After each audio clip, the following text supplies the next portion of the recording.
paz é o mundo. Vem pelo vento ligando essa gente. Vem pra manter o Brasil todo junto. Todo mundo pode, todo mundo tem. É a TV e o rádio juntando você também. Pra defender, informar, se emocionar quando vê um só Brasil pelo rádio e a TV. Todo mundo pode, todo mundo tem. É a TV e o rádio juntando você também.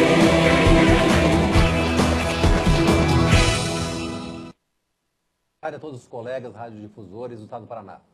Boa tarde também a todos os profissionais, jornalistas, comunicadores, produtores e editores, responsáveis pela geração de conteúdo e informação aos nossos ouvintes. A ERP, mais uma vez, inova, demonstrando por que é uma referência nacional entre as demais associações de radiodifusão do nosso país. Pela primeira vez no Paraná e no Brasil, estamos realizando um seminário eleitoral através de videoconferência, uma forma de consolidar a aplicação da tecnologia para atender às nossas necessidades e demandas. Ao mesmo tempo, quando empreendemos uma ação como essa, estamos trazendo aos nossos associados economia de tempo e dinheiro, pois não há necessidade de deslocar-se da rádio até o local do evento. Em alguns casos, devido à distância, torna-se inviável a participação de muitas das emissoras associadas. Para a condução desse evento, contamos com a presença do Dr. Rodolfo Machado Moura, assessor jurídico da ABERT e especialista no tema eleitoral.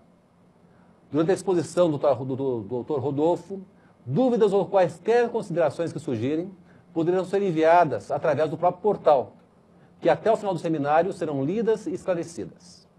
Dr. Rodolfo, nosso muito obrigado pela sua presença, pelo pronto atendimento, sempre muito ativo, sempre muito participativo. Eu que agradeço, presidente Márcio Vilela, gostaria de agradecer por estar mais uma vez participando desse evento da ERP, um evento que é inovador e eu acho que é num formato que tem tudo para vingar, porque afinal de contas, embora a gente não tenha aquele contato humano aqui presente do radiodifusor, mas com certeza pode propiciar que uma quantidade muito maior de pessoas ligadas a esse meio tão maravilhoso de comunicação, a radiodifusão, tanto o rádio como a televisão, vão poder tirar um pouquinho de um tempo para poder verificar essas questões do que está vindo aí nas eleições, que acaba acarretando muitas mudanças nas grades das emissoras e é um momento de muita preocupação das emissoras, porque como a gente procurará demonstrar nesses próximos minutos, pode acarretar multas muito graves às emissoras que acabam podendo inviabilizá-las. Então acho que essa iniciativa da ERP, mais uma vez, ela é sensacional e inovadora desta vez por estar nesse formato, que com certeza a gente está conseguindo alcançar um número muito maior de interessados. Inclusive, doutor Rodolfo, todo esse material vale a pena a gente já informar ao nosso associado, nosso radiodifusor, que todo esse conteúdo, todo esse vídeo, todo o material de apoio aqui apresentado vai estar disponível amanhã no site da ERP. Então, e reitero novamente, toda e qualquer dúvida, toda necessidade de esclarecimento, através do portal, envie para nós, que aqui durante o seminário nós estaremos esclarecendo cada uma delas. Então vamos lá? Por favor. Vamos começar. Eu acho que os senhores vão poder ver aí ao lado alguns slides que nós vamos procurar sintetizar algumas das questões que estão sendo colocadas para poder facilitar o entendimento. Eu gostaria só de fazer uma breve introdução, falar um pouquinho da ABERT, nossa entidade nacional, né, Márcio? Você tanto representa lá no estado do Paraná, é uma entidade que está completando 50 anos agora, nesse ano de 2012, mais precisamente em novembro. Nós temos cerca de 3.200 emissoras de rádio e quase 400 emissoras de televisão atualmente afiliadas. Boa parte dessa do Paraná, que é um estado que tem muitas emissoras de radiodifusão instaladas e, felizmente, compondo a nossa ABERT. E a ERP é uma entidade que está sempre presente conosco, sempre nos ajudando lá em Brasília no que nós precisamos e também integra lá o Conselho das Associações Estaduais, na qual o presidente Márcio Vilela comparece a todas as reuniões e é um dos mais ativos lá conosco.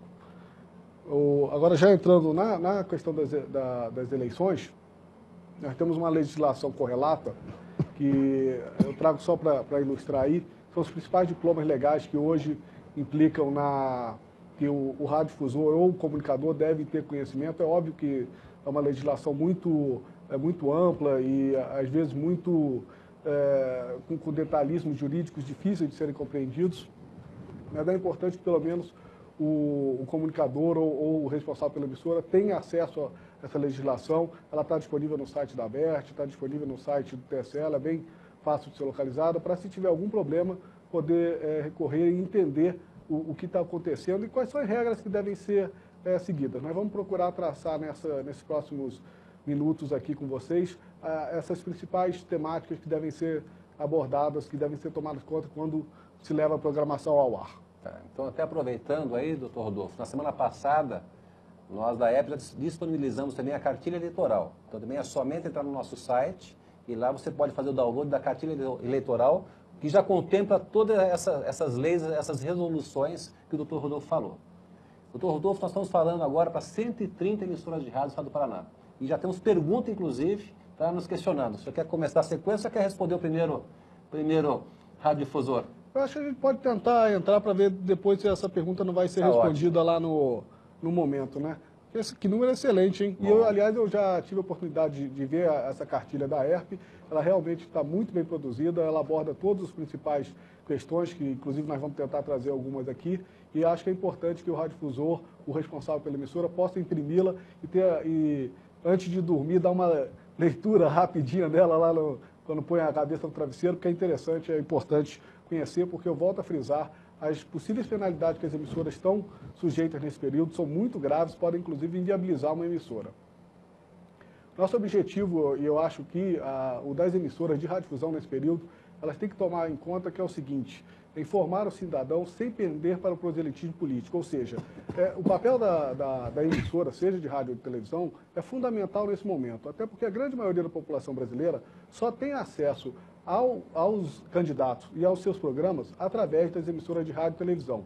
Então, as emissoras não podem se furtar nesse momento tão importante do aprimoramento da nossa cidadania, do desenvolvimento da nossa democracia, de informar aos seus ouvintes, aos seus telespectadores. Porém, a emissora tem que tomar muito cuidado, e isso que é importante, entender qual que é esse limiar, da onde que deixa de ser informação e passa a ser um proselitismo político que poderia vir a influenciar de uma forma negativa a eleição. Então, nós vamos passar agora para algumas das principais datas que nós separamos aqui do calendário eleitoral, que é uma das resoluções aprovadas pelo TSE, são as principais datas que afetam as emissoras. A primeira data já é uma data retroativa, dia 1º de janeiro, que é a data a partir de qual toda e qualquer pesquisa de opinião que leva em conta candidatos ou partidos políticos tem que ser registrada junto à Justiça Eleitoral. No caso, a Justiça Eleitoral competente nessas eleições é o juiz eleitoral de primeira instância mesmo, da comarca. Agora, presidente, eu sempre falo que emissora de rádio ou de televisão não faz pesquisa eleitoral. Emissora de rádio ou de televisão, nós vamos depois ter um tópico mais detalhado sobre a questão de pesquisa, ela faz no máximo uma enquete ou sondagem. Pesquisa eleitoral é algo muito complexo que eu vou tentar passar mais adiante e não acho e acredito piamente que a emissora muito dificilmente terá condições de fazer uma pesquisa dessa forma. Então, mas é bom ficar alerta que a data para toda e qualquer pesquisa, inclusive essa questão de sondagem, tem que ser, desde já, afirmado que não se trata de pesquisa, eu vou entrar nisso mais adiante, mas ela tem que ser registrada na Justiça Eleitoral desde o dia 1º de janeiro. Outra data que também já é em retrospectiva foi o dia 10 de junho, que foi a data a partir do qual as emissoras elas não podem mais transmitir programas apresentados ou comentados por candidato às próximas eleições. E aí, quando a gente fala candidato, pode ser um pouquinho depois do dia 10 de junho, porque a pessoa só passa a ser candidato quando aprovado na convenção eleitoral. As convenções foram até o dia 30, mas desde o dia 10, todo aquele apresentador ou comentarista que for candidato, já tiver sido escolhido em convenção partidária, ele tem que se afastar das suas funções de apresentação ou de comentários nas emissoras. E dia 1º de julho é uma data marcante para as emissoras, foi quando começaram as restrições à programação normal das emissoras de rádio e televisão, que nós vamos entrar mais adiante em quais são elas. Para terminar, agora dia 7 de julho, é uma data também que foi bastante importante, porque é a data a partir da qual não podem mais ser autorizadas publicidades institucionais, seja de atos, campanhas, qualquer tipo de publicidade institucional dos governos municipais nessas eleições. Do governo federal pode continuar, do governo estadual também não há nenhum óbice agora, mas dos poderes municipais, seja do Poder Executivo Municipal ou seja da Câmara Municipal, esses programas, essas propagandas não podem mais ser levadas ao ar. E aqui eu queria entrar até, presidente, a questão de programa. Tem muita emissora que transmite a sessão da Câmara de Vereadores e tal. Isso é algo muito complicado. É interessante que ela deixe de fazer a partir de agora, porque não vai ter como controlar o que os vereadores vão falar. E a gente vive um período eleitoral e o vereador vai à tribuna ali, muitas vezes, para tentar falar do seu correligionário, né, tentar até a sua reeleição. Então é importante que as emissoras tomem muito cuidado com isso. A data de dia 8 de julho é uma outra data significativa, em razão que é a partir de quando a representação das emissoras, e aqui com certeza a ERP vai ser convidada pelo Tribunal Regional Eleitoral do Paraná a dialogar com a questão da confecção dos planos de mídia. Isso normalmente ainda não tem ocorrido. Aqui em São Paulo, por exemplo, vai ter uma reunião prévia amanhã, dia 11. Vai ser a primeira reunião. Lá, com certeza, o TRE do Paraná também vai convidar a ERP a se manifestar, e é importante, vocês têm sempre feito isso e com certeza estarão lá presentes novamente. Agora, começando um pouquinho para as datas que ainda estão para ocorrer. Uma outra data importante é a data do dia 31 de julho, que é a partir de quando a Justiça Eleitoral pode convocar, pode requisitar até 10 minutos diários das emissoras de rádio e de televisão para divulgar seus comunicados aos eleitores. Essa requisição, é importante frisar, tem que ser do TSE.